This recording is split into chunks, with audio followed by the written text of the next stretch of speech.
Okay, all right. Okay, guys. So today we're going to cover on Verilog HDL again. I think some of you guys messaged me last time. Why don't I cover the basic knowledge on the Verilog HDL first. Actually, programming language is a skill, right? So it is something that you guys have to learn it by doing. So that's why I'm giving you some load on a Verilog HDL first, then I'll start to cover it, because if I cover the theory first, then I'm pretty sure that you guys won't understand our discussion on HDL. So that's why I'm giving you guys the task first for you guys to accomplish it. Then I'll start to cover on some basics of HDL. So hopefully you guys already watched the first part of Verilog HDL. So bear in mind that some of the basic theories on Verilog will be asked in your exam, right? Because it's being covered in your CO, course outcome. So you need to know how to, the basic structure of this Verilog, how you can write it. I mean, what's the difference, between all those sequential, parallel execution. So those things that basic that you need to know, and you can get it from the part 1 lecture on Verilog HDL. So today I'm going to cover the continuity of the discussion on Verilog HDL.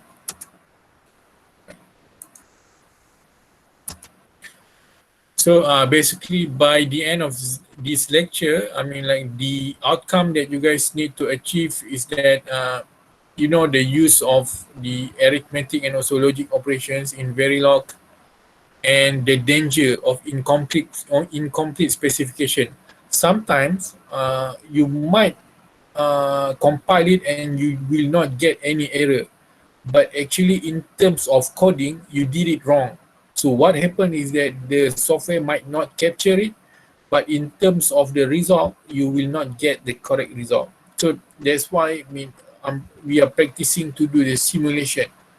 Why we do the simulation? Because we want to check the output, the outcome of our circuit, right? Because some of you message me, when you do the simulation, why I didn't get any output?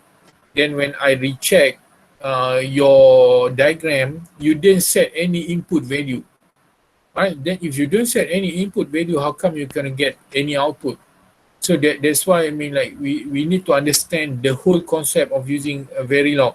So we are developing a circuit. When you want to test your circuit, we need to give some inputs to the circuit, and we are expecting some output. If there is no input, then of course there will be no output. All right.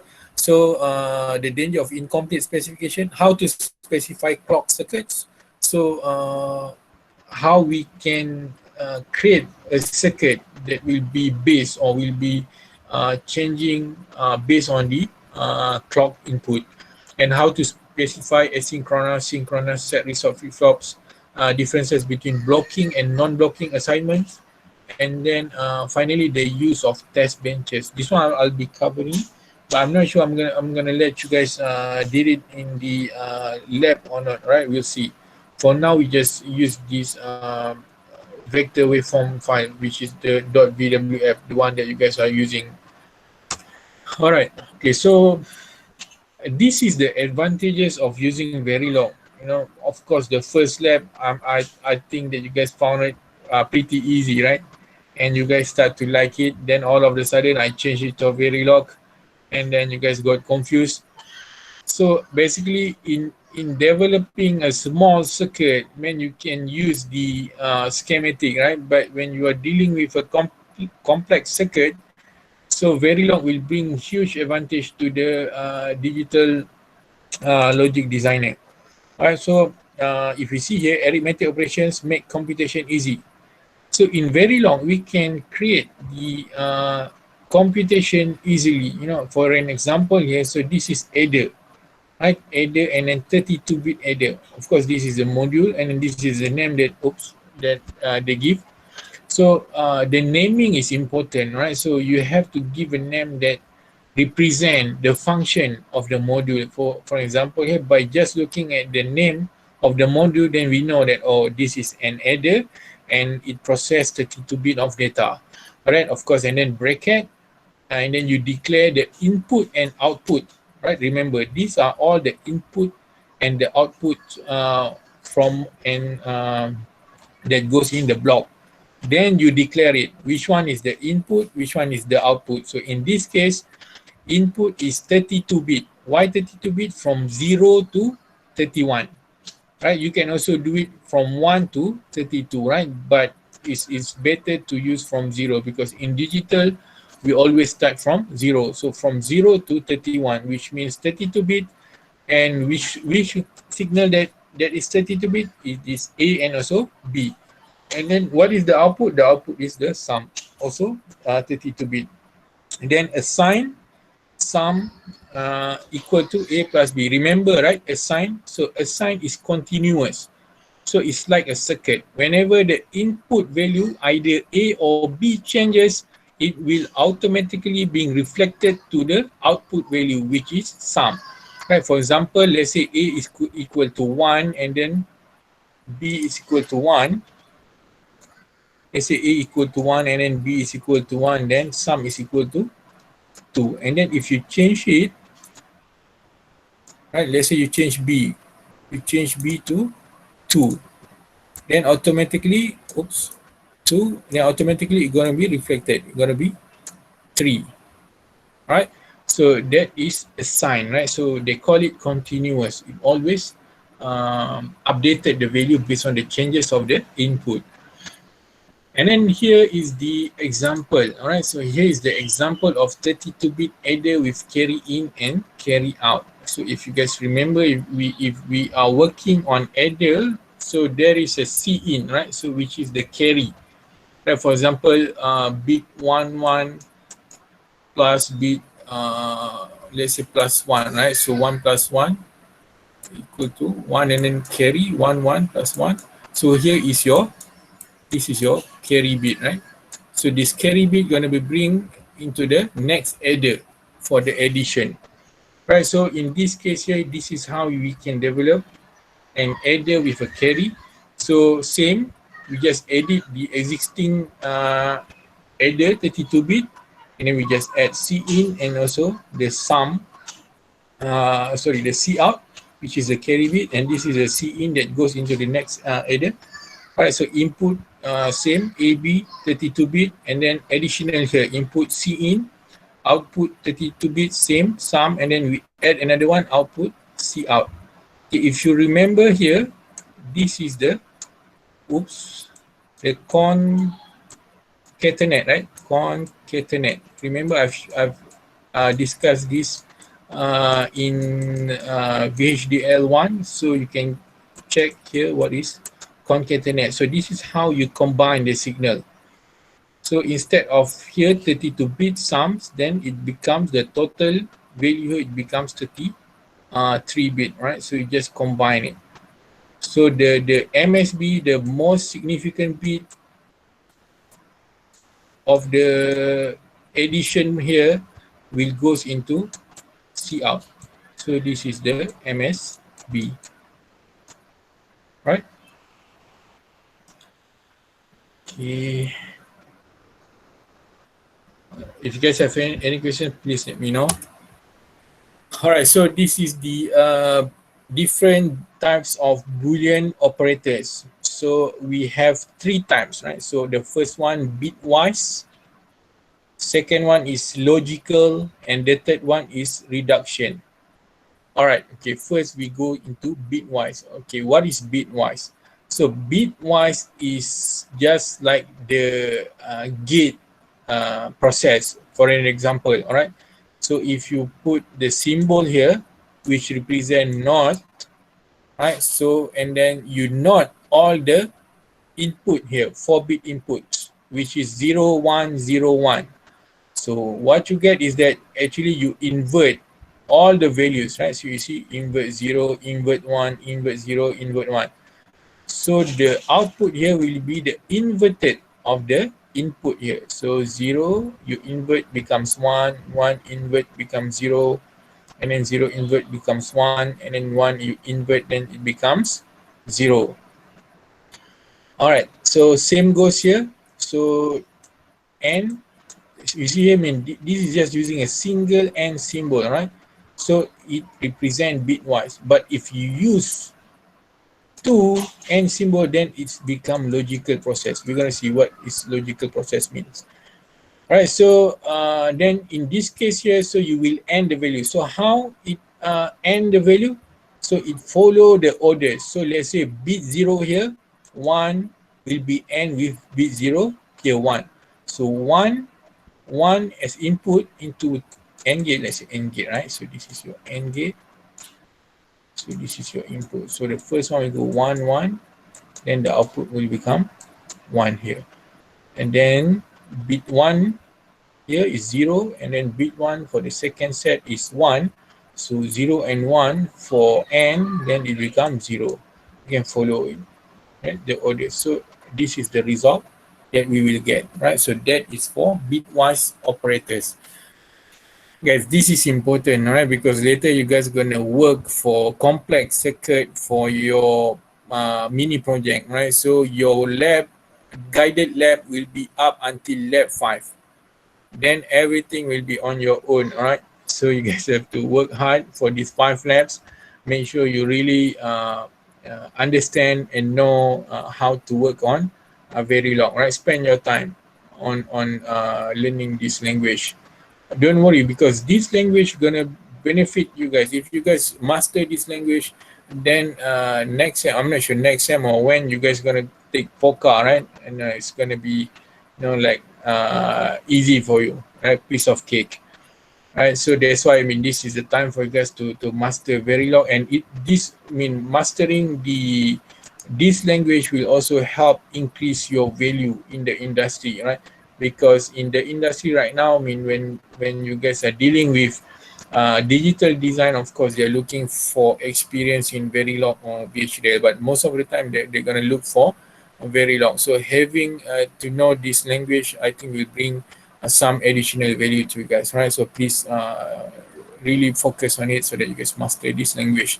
All right, then we goes into logical operators, return true or false or 1-bit result. So normally what happened is that they're going to check the value, so if this is normally logical operators is used in condition, right? So in this example, if the value is not equal to this value 4-bit 0101, then the output value will be 0. Okay, and then for example, other example, right? So if A, okay, let me do the N here, and B. Okay, what does it mean here? So this is condition, right? So they're gonna be other code down here. So to execute this code, they're gonna check the condition here. If A is true and B is true, then execute this. So how we know A is true or not, right? So depend on the value of A. So if A is equal to 1, to make it clear, right? Okay. If A is equal to 1, then it's true. And if A equal to 0, then it's not true. So if A is equal to 1 and B is equal to 1, then execute. But what happens if A is equal to 1 and B is equal to 0, then no, don't execute it. Right, so that is the logical operator. So you use the symbol for logic, the logical operator. So this is a logic for if, right? So we are using it for the condition. Elsewhere, this is for the like the gates function, right? So it's AND or XOR, right? But these are the symbols that represent it. So same goes when you guys are doing your second lab, right? When you change it into Verilog, you guys are doing like this, right? So you're using the built-in function and whatsoever input, output, and also the inputs, right? But you can also use these symbols to work on the second lab. And then reduction operator. So it's act on each bit of a single input vector.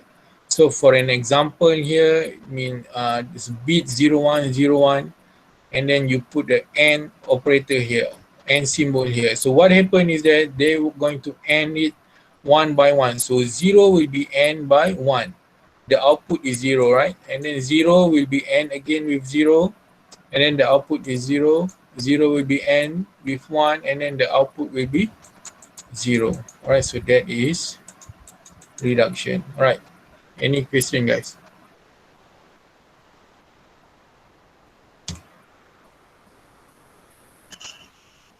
Bob? Okay.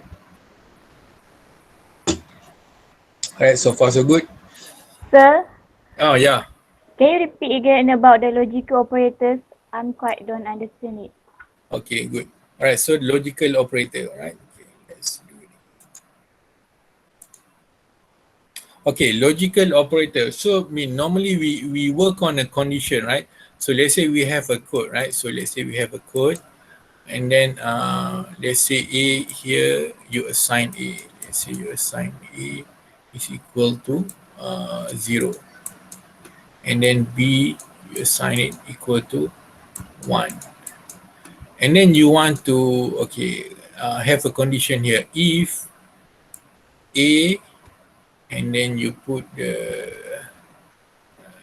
and symbol here, to and symbol, because we want to create the logical, right? And then B.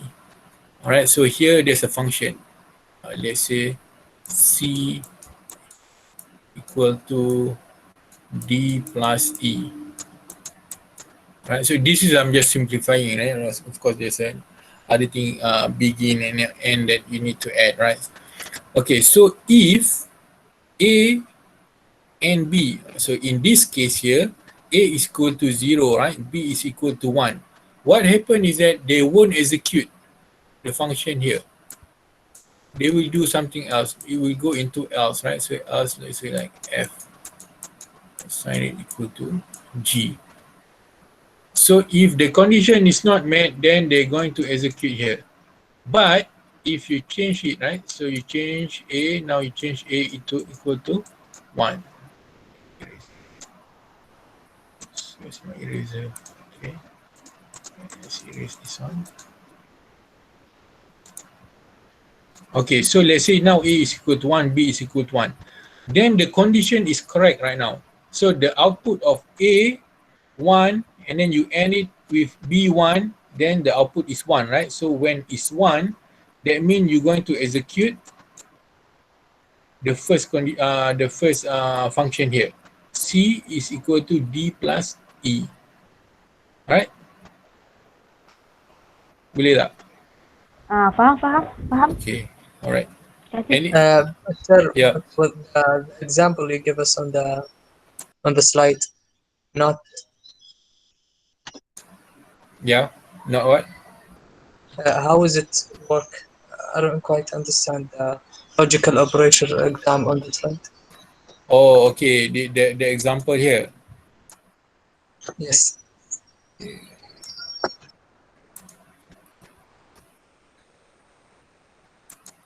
Okay. Alright. So if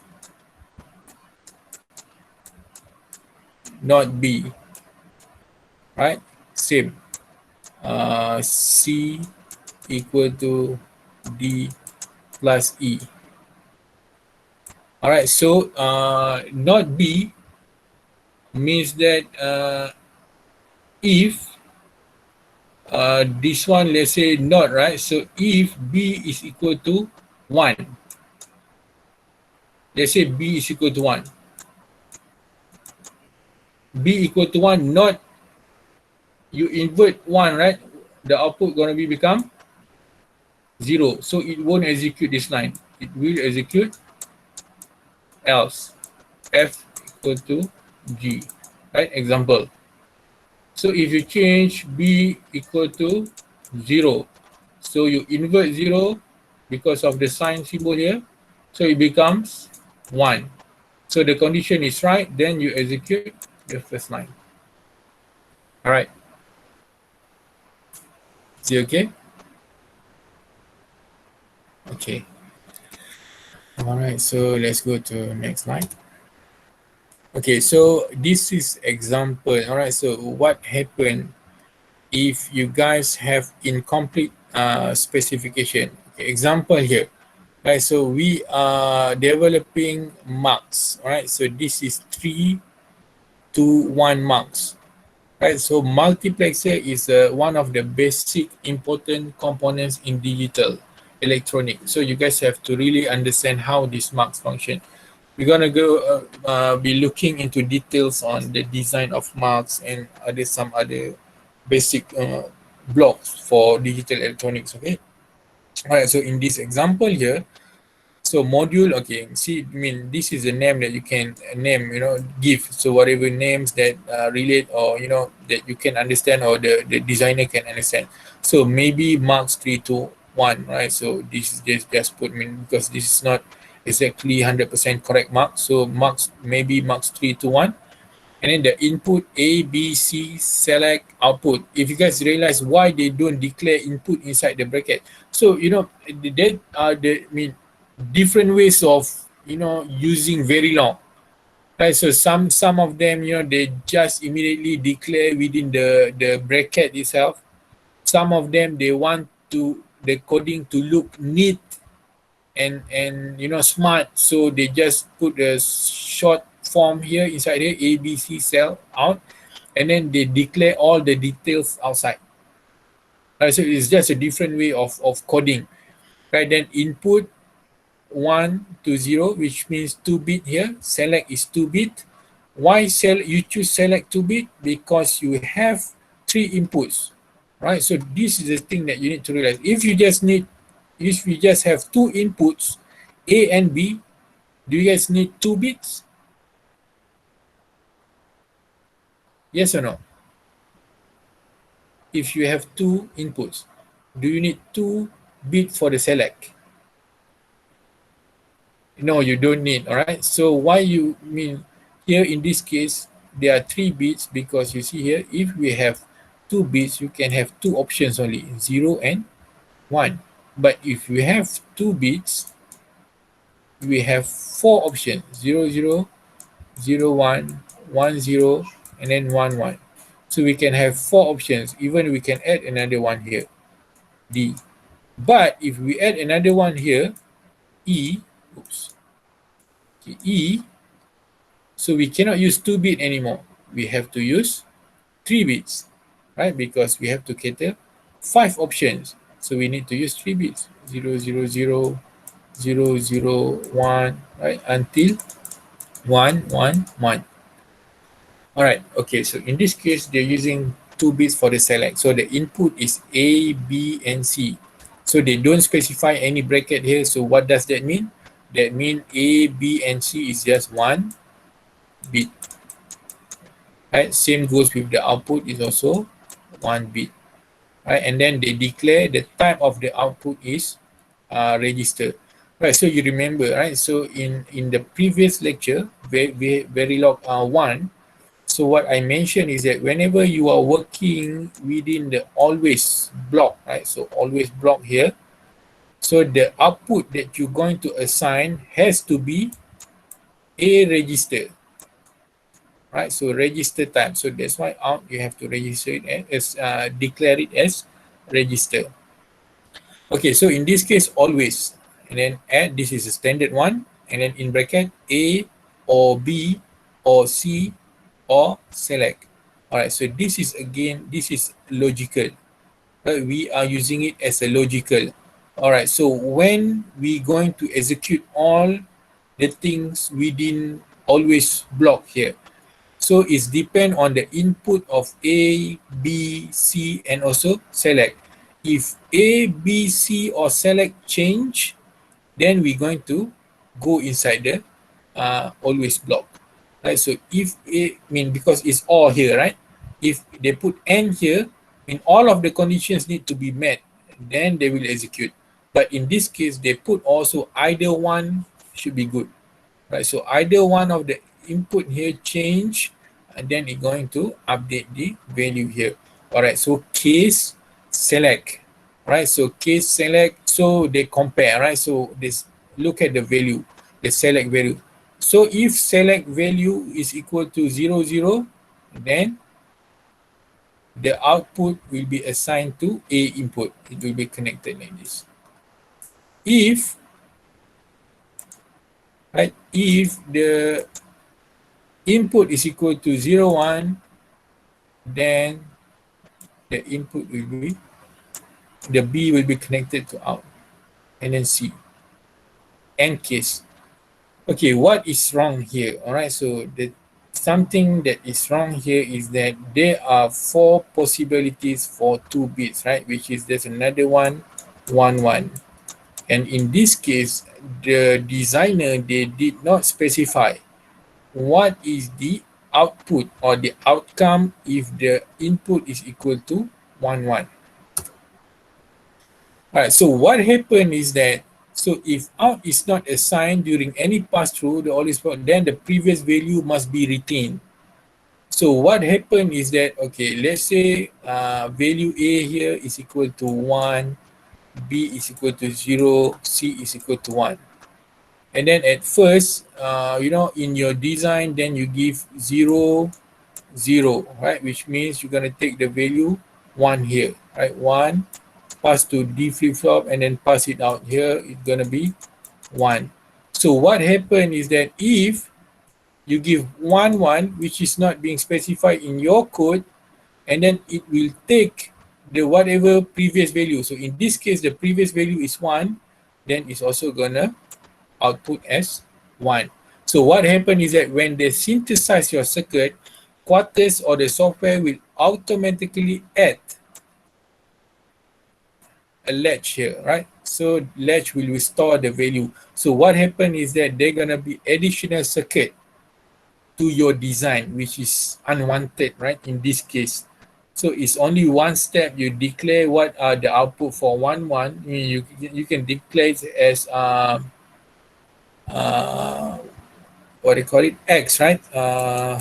Don't care, right? Then you will not have this circuit. As an example here, so you can declare it to bit 1, 1 out equal to X. Don't care. Right, so this is what happened when you do incomplete specification. Okay, so the solution. What is the solution? Right, so the solution is that, so you can do, the first one is that you can declare the default value, right? So in this case, they declare it on top. So the out, by default, the value is X, which is don't care.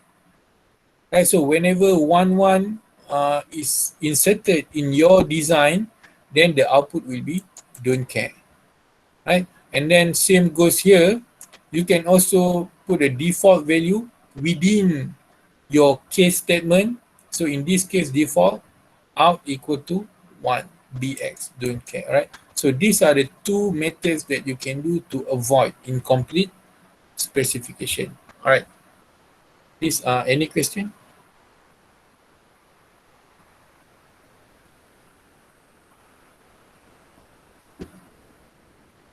No, sir.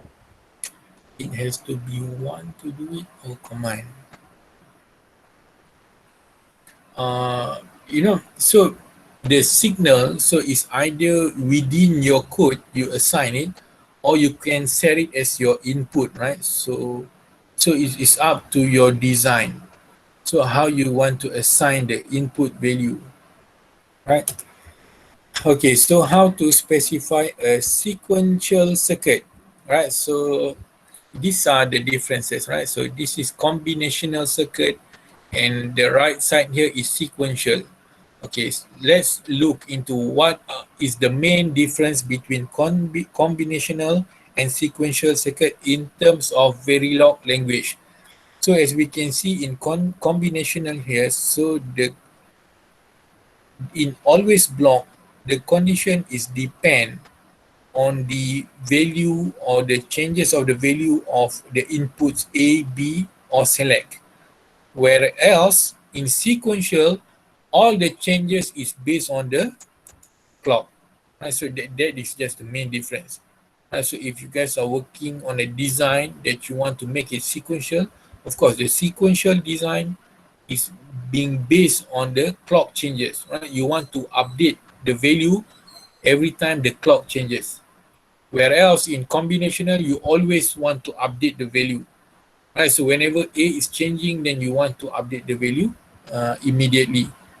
Right? So I think you guys can understand this code. So this is also this is 221 marks.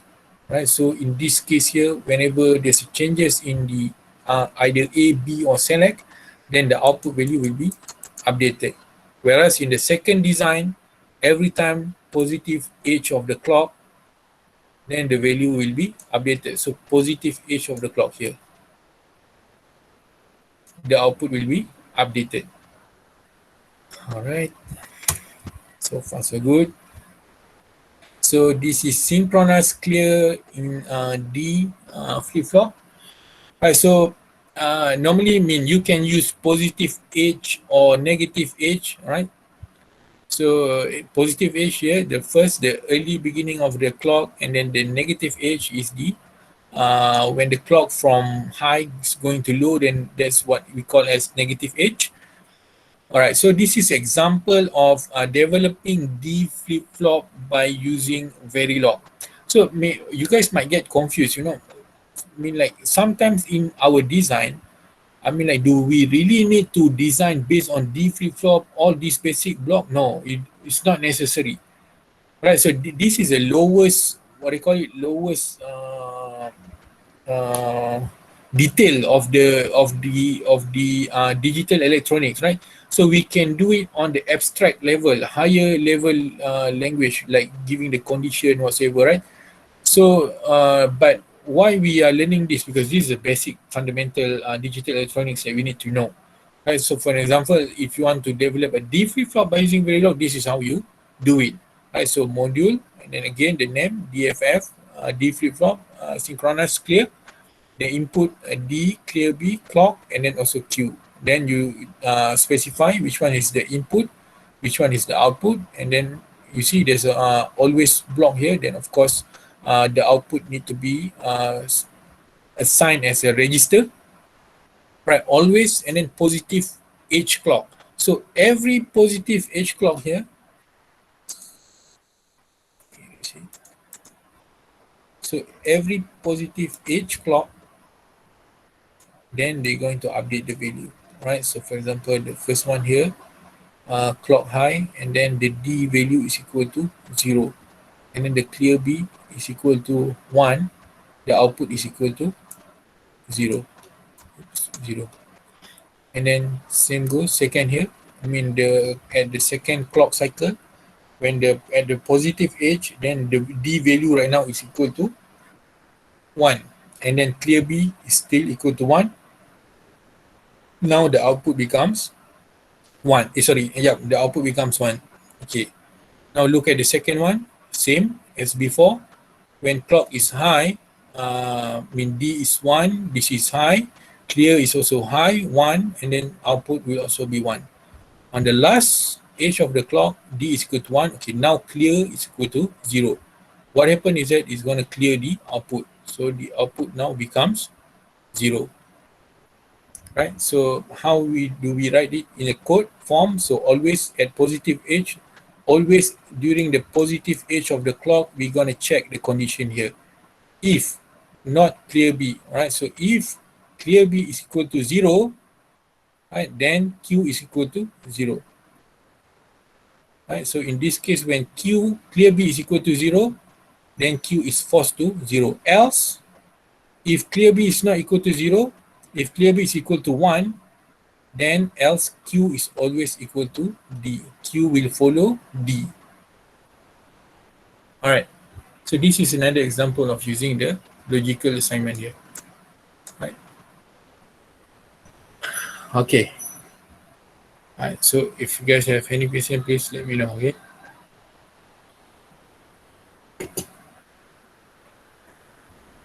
By the way, I mean, is majority of you guys already back on campus, or a lot of you guys still at your hometown? Campus. Saya dekat campus. Still Okay. hometown. Okay, hometown, alright. Okay, home sweet home. That's so sweet. Okay. Alright, okay. So I think I made the right decision, right? So that to make everything online, so it cater the needs for everybody. Okay. Alright, okay. A lot of you guys still at hometown, right? Yep. Boleh ulang balik tak? Dekat mana? Synchronous clear. Ulang balik untuk punya ni. Which part? Okay, alright. Okay, it's okay. I'm gonna repeat it again, okay? Alright, so okay. Let's look in the code first, okay? In the code is mentioning, alright, so the output will be updated or will change every time at the positive edge of the clock here. Alright, so based on the code. Okay, now we look at the condition here. If clear B, not clear B, right? So that means what? Okay, let's say clear B is your input, right? So clear B. If your clear B is equal to 0, then you're going to execute here. Okay, let's verify it in the waveform. All right, so at positive edge, which part that Q is equal to 0. Okay, now here, okay, at this first one, clear is equal to 1. Second one, clear is equal to 1. Third one, clear is equal to 1. And then the fourth one here, the clear is equal to 0. What happened when clear is equal to 0? Q is equal to 0. See, now Q is changing from 1 to 0. Okay, all right. You see? Okay, what happened if clear B is not equal to 1? Okay, let's say now clear B is equal to if correct. So what happened if if clear B is equal to 0, right? So clear B is equal to 0, not 0 will becomes 1. Okay, wait. Am I explaining it correct or not? I got it the other way around, right? If clear B is equal to, oh yeah, it's correct. So if clear B is equal to 1, okay, wait. Sorry, a bit confused. Okay, if clear B is equal to 1, then you convert it, right? So you not 1, it becomes 0. So here, let's say the clear B is equal to 1. So let's clear B is equal to 1 here. Okay, not 1, so you invert 1, it becomes 0, right? So when it becomes 0, you won't execute this part. It will execute the second part because here is 0. It will execute the first line here if the condition here is 1. So in this case here, B, and then you invert it because it's 1. 1, you invert it, then it becomes 0. So when the output here is 0, then you execute the second one. So in this case, if the clear B is equal to 1, then the Q will follow whatever the D value, right, at the positive edge, right? So at positive edge here, we see clear B is 1, then the Q will follow D, right? 0, 0. And then positive edge here, then clear B is 1, D is equal to 1 here, then Q is equal to 1. It's just follow the D value, but it changes at the positive edge of the clock. Okay. Boleh tak? Siapa tadi tanya? Akmal. Saya tanya. Boleh, faham? Tanya okey kot. Tak, kalau tak faham, which part yang tak faham?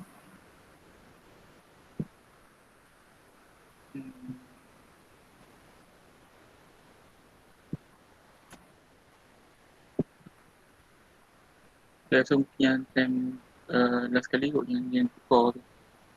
Dia ni, this one. The bottom part ni. Okay, all right, let's go again, all right? So I'm pretty sure, I think maybe a lot of you guys have not understand it yet, right? But you guys are too shy to ask. So okay, let me explain it again, all right? So always positive edge of the clock. So the changes of the signal here will depend on the changes when the clock is at the positive edge. So when it goes from 0 to high here, that is what they call as positive edge. All right, so all the value going to be updated based on the clock. So that's why you see all the changes is with respect to the positive edge. Right? Okay. And then the condition here, okay, if not clear B, all right, what does it mean here? Okay, you have a clear B signal here. Okay, let's say you set your clear B input as 1. So in this case, your clear B input here, if you look at the waveform signal here, your clear B signal is equal to 1. So what happened is that, look in the condition here. All right, so when you put 1 here, okay, let's say you 1, so this is invert of 1 is equal to 0. Right, so 0 means that the condition is not correct. So it won't execute this part. It will execute the second part. So that's why when clear B is equal to 1, the output will always follows D value. So whenever it's high, it check the D value is 1, then it goes to 1. Right? So same goes here. If high mean positive edge, and then clear is 1, and then it follows the D value. All right. Okay, what happened is that, okay, that is the first part. Hopefully you guys understand it. Okay, now, okay, let's say now clear B is equal to 0. Right? So clear B now is equal to 0. What happened is that you invert 0. So it becomes 1. So now 1 condition is correct. So you will execute the first one. You won't execute the second one. So when it's 1, then Q is always equal to 0. Right? So when clear B is 0, here positive edge, it will check. Okay, check clear B. Okay, clear B is 0. Then Q need to be 0. All right. Okay, so that's for D flip-flop. All right, so if you guys are still, blur about it, you guys can go and I'm gonna upload this lecture again. All right. Okay, let's move forward. Okay, now asynchronous clear in D flip-flops. Right, so this is another examples of D flip-flop. All right, so okay, it's good. All right, so module, okay, DFF asynchronous clear. Okay, so now the input D, clear B, clock Q. All right, okay, now here there are two conditions that are going to be checked, to update the value. So it is either negative edge clear B or positive edge clock. All right, okay, so what does it mean? All right, okay, let's see. Okay, for an example here. All right, so this is, we want to see, the effect, of adding any condition inside the bracket of the always function. Okay, same like before. Okay, if let's say clear B, all the condition here is the same. Okay, but right now the output of the value will be changes with respect to the changes of two signals here, negative clear B and also positive edge clock. Right? Okay, so in this case, the first clock, right? So the first clock signal here, okay, is high, then it will update the value. So it check the value of clear B. So if a clear B is equal to 1, then Q will follow D value. All right. Okay, then look if there is any negative edge of clear B. No, here don't have. Okay, now there's another changes here, positive edge of the clock, and then check the value again. So clear B is equal to 1, then Q will follow whatever D value. Okay, now it's equal to 1. Okay, then, okay, is there any negative edge of this clear B? Negative edge means that the clear B is going from 1 to 0. Okay, no, not yet. Okay, now there's a changes on clock at positive edge. check the value. Okay, now clear B is still equal to 1, and then Q will follow whatever value of D. Okay, then as we move forward, okay, now there's a negative edge. There's a negative edge of clear B. So whenever clear B is changing from high to low, that is meant by negative edge, right? So negative edge signal, right? Change from high to low, right? Okay, so from high to low. So this is negative edge, like this. Then we check the condition. So we check the condition. So now clear is equal to 0. What happened is that when it's 0, Q will be 0. So that's why we see here Q is changes to 0 at this part. Right? So that's the difference of adding negative H clear B. If you don't have this in the always condition, then it's gonna follow like this. All right. Okay. Any question, guys?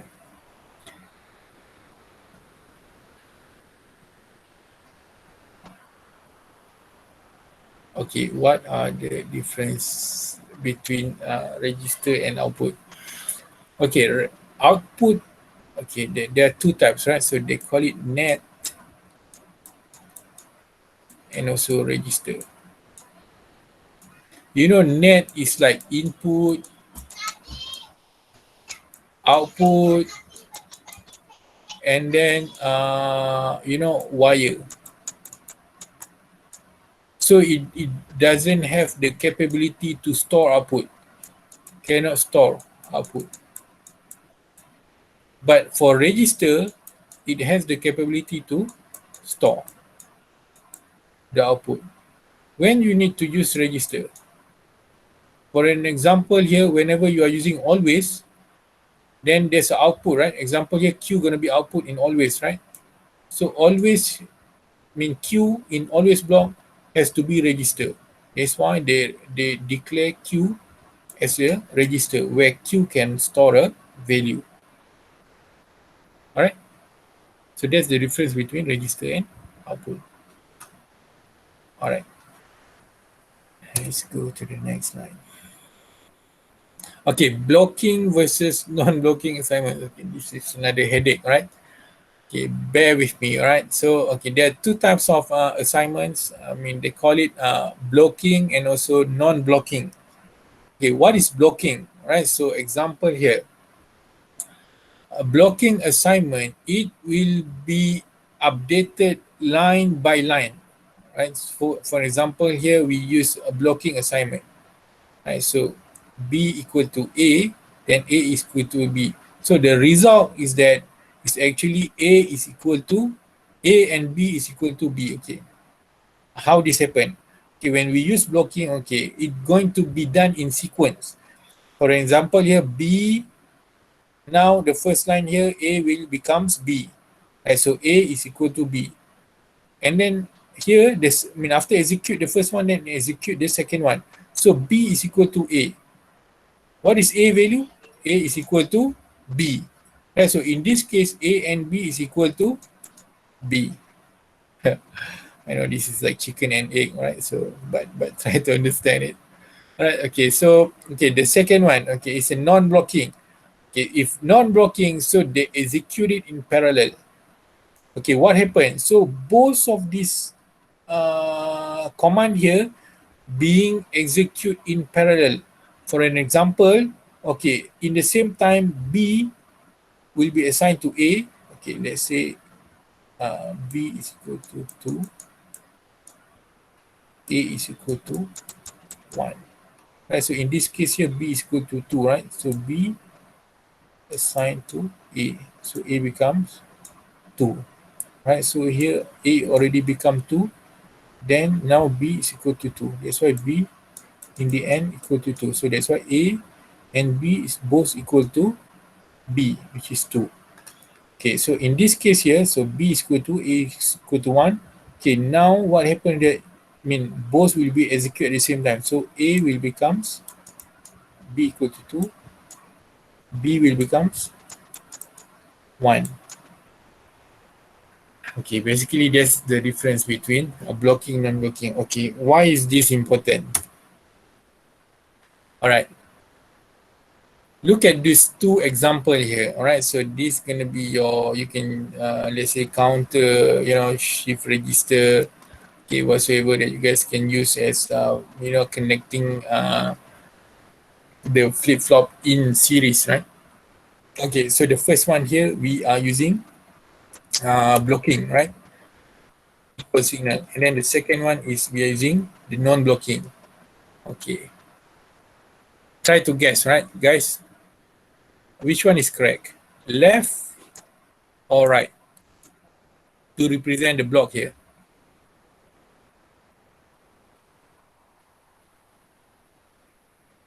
This is not a quiz, right? But it is a mind exercise, right? Try to think about it. So you can type in the chat box what you guys think the correct answer, L or R. Which one of the code represent the block here? Left part or the right part?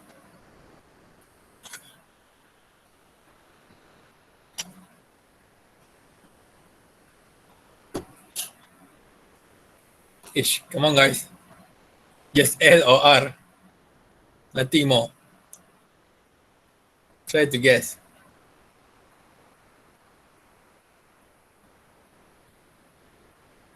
Okay. Left, R I guess. R, L, R maybe. R, okay. Oh, wow. Okay. L, R, okay. So I think you guys are divided. Some of you goes to L and R. So I think it's like the US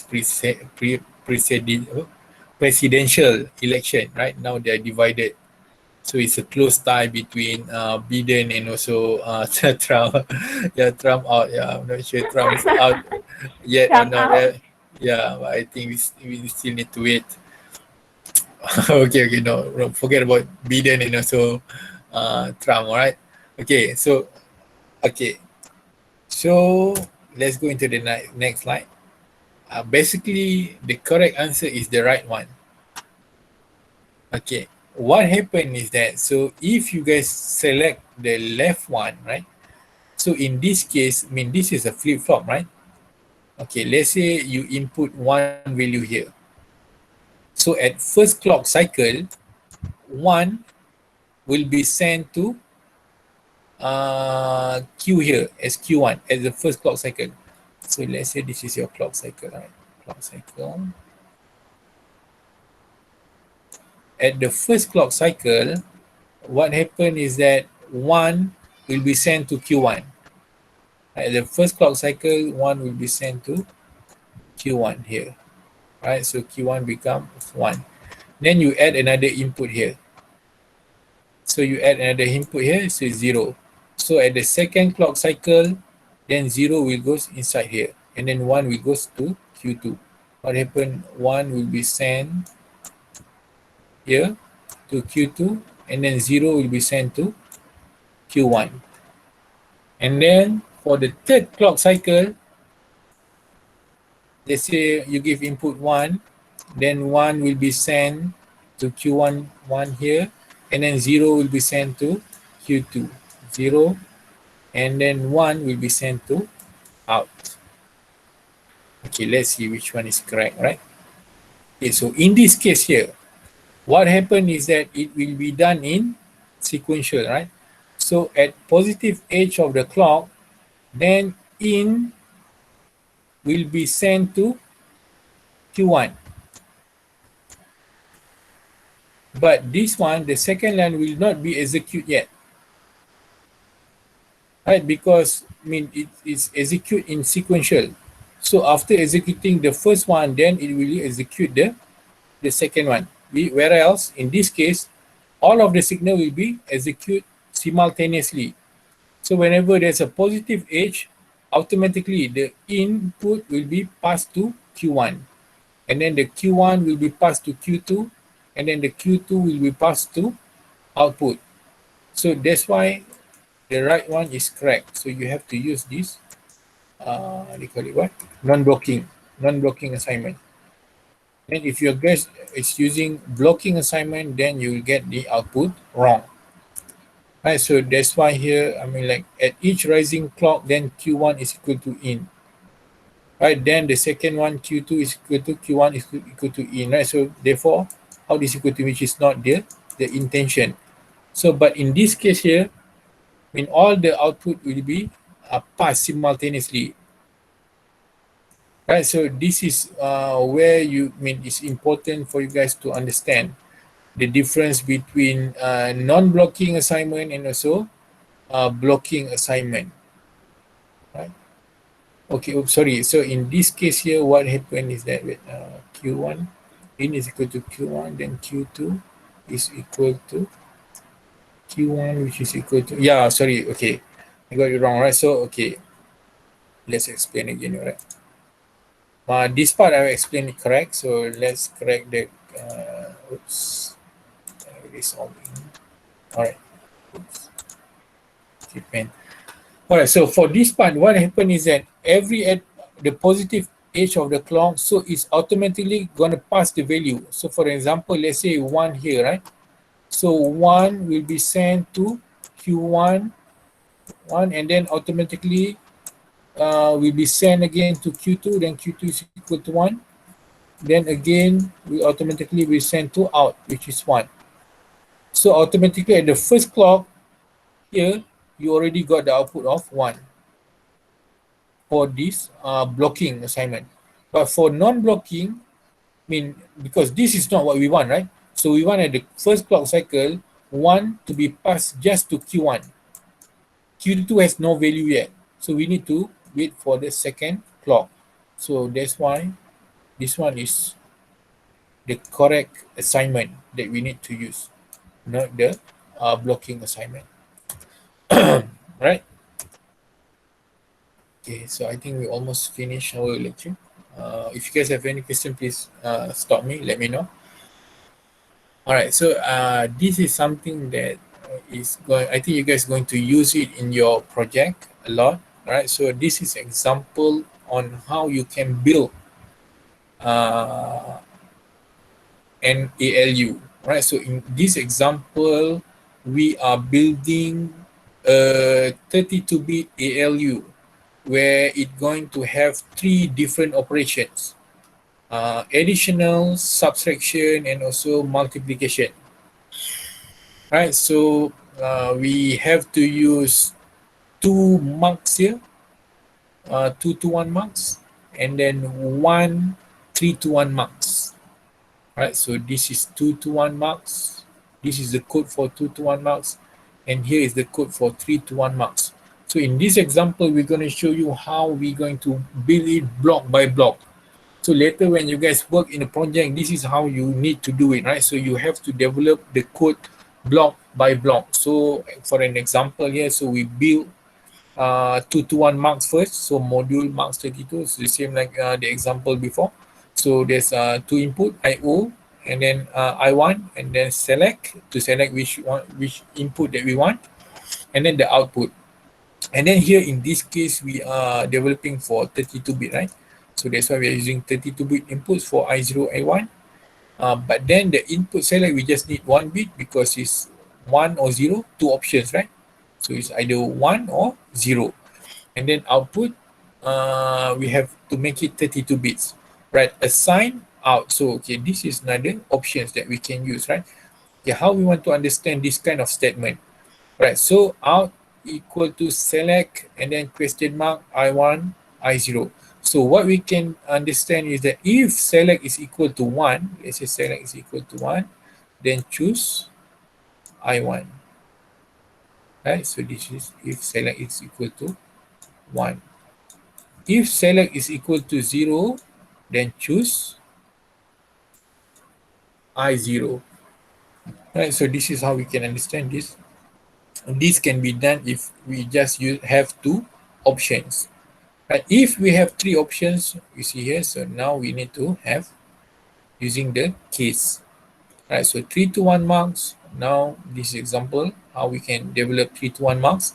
So it's going to be sensitive to this input. So any changes of I0, I1, I2 or select, then the output value going to be updated. So because it have just 3 options, but we are using 2 bits of select, so we need to set the default is equal to don't care.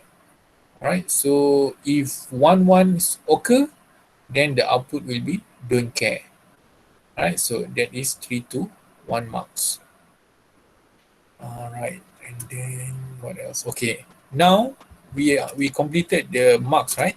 Next step, we develop the module for the arithmetic operation. For example here, so this is a multiplication, right? So multiplication, I0, I1, and then product. So this is the output, the name is its product.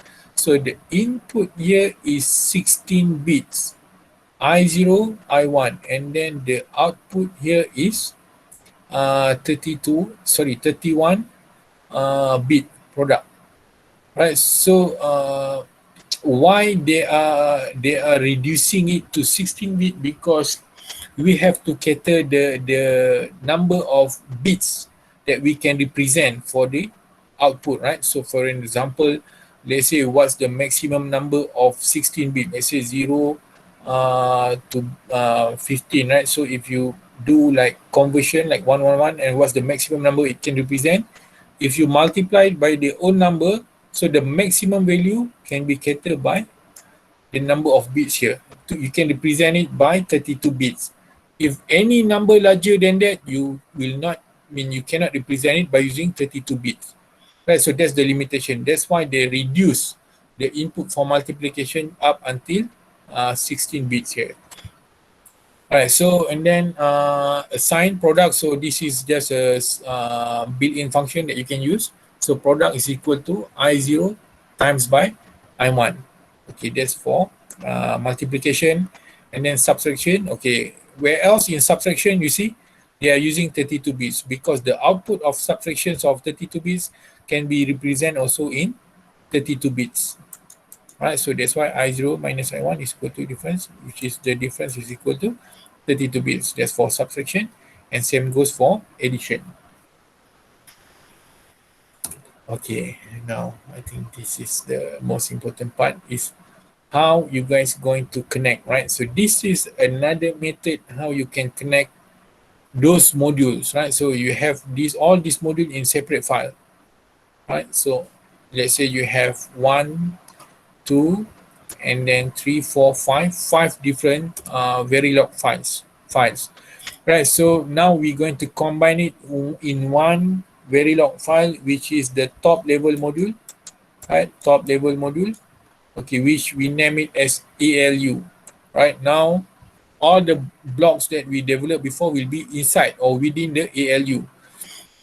Okay, now we declare their inputs and also output here.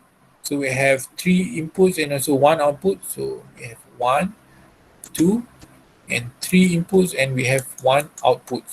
All right, so we have to declare, the type of input here, AB. If you don't declare any, so it's being known as net, right?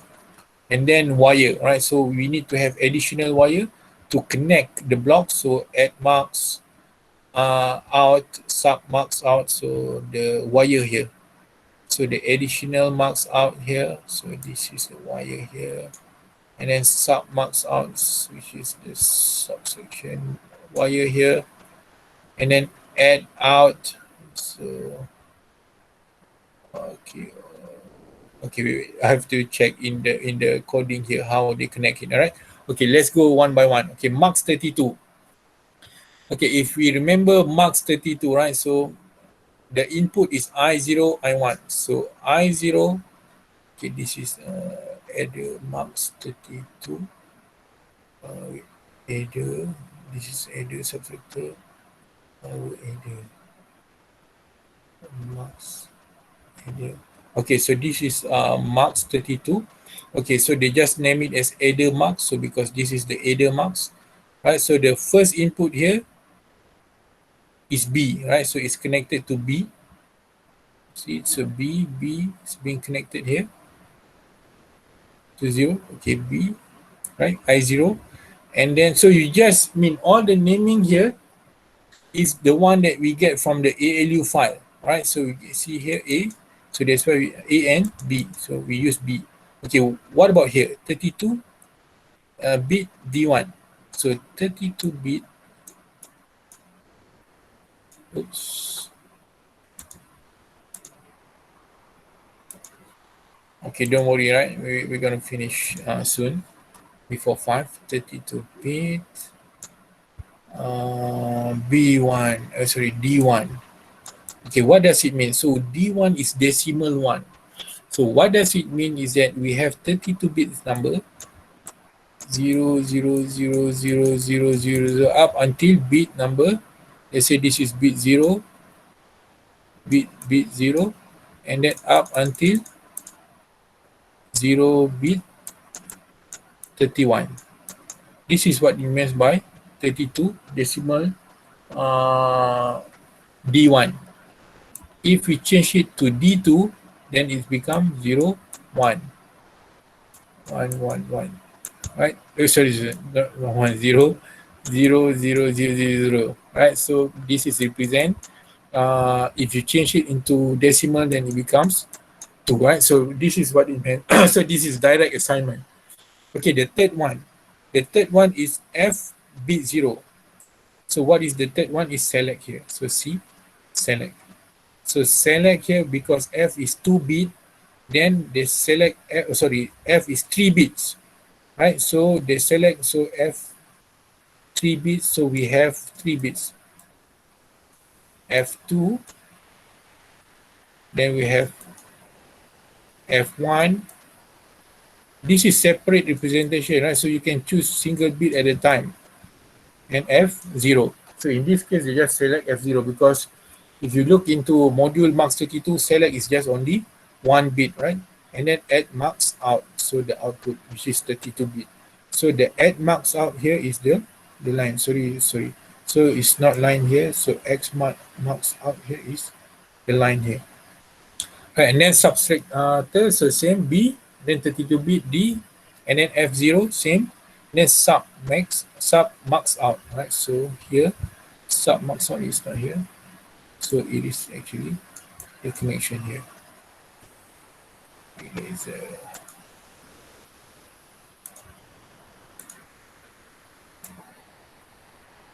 all right. Okay, now goes to adder. All right, so adder. So look at the adder. So the input is I0, I1.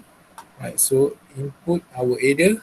So the input A. So input A connecting, and then add marks out. So add marks out, which is the wire. Add marks out here. The wire becomes input to the adder, and then add out. So this is your output. Output being connected to add out. So this is another wire. Right, okay, now this is being used as the wire here. All right, and then sub out. So sub out, same here. Subtractor. So you can follow me one by one, right? So this is how you do the connection. So you guys have to imagine, by looking at the code, you can represent just by looking at the code without having this block diagram first, then you can draw it, right? So you can try it after this, right? So by not having any block diagram, by looking at the code, you can draw this diagram, because from the understanding here, right? So wire is just a connection. So that's why you see here wire, some part it becomes the input, and then some part it becomes the output. So in this case here, wire is being connected to the output, but here for the adder, the wire being used as the input, because now it's to input to the adder. All right, and then finally it's a marks 32, 3 to 1, right? So you're going to choose from which operation that you want to pick. So if you guys see here, actually every time you have a value, right, I mean all of the operations will take place. The only thing is that you guys going to select which operation that you want to feed it to the last output here, which is the 32 bit here, right? So if you guys choose 00, then you're going to pick the addition. If you guys choose 01, you're going to pick the subtraction. If you guys choose 10, you're going to pick the multiplication. All right. Okay, test bench, I think I'll skip it for now, because I'm not sure we're gonna that you guys use this one or not. Just use the vector waveform file. But this is example of what they call it, behavioral. Where is it? Yeah, this is test bench code. Oops. This is the example of test bench code here. From here to here. If you can see, it's just behavior. I mean, it's just to present the behavior. So that's why if you remember, there are three levels of Verilog. Behavioral,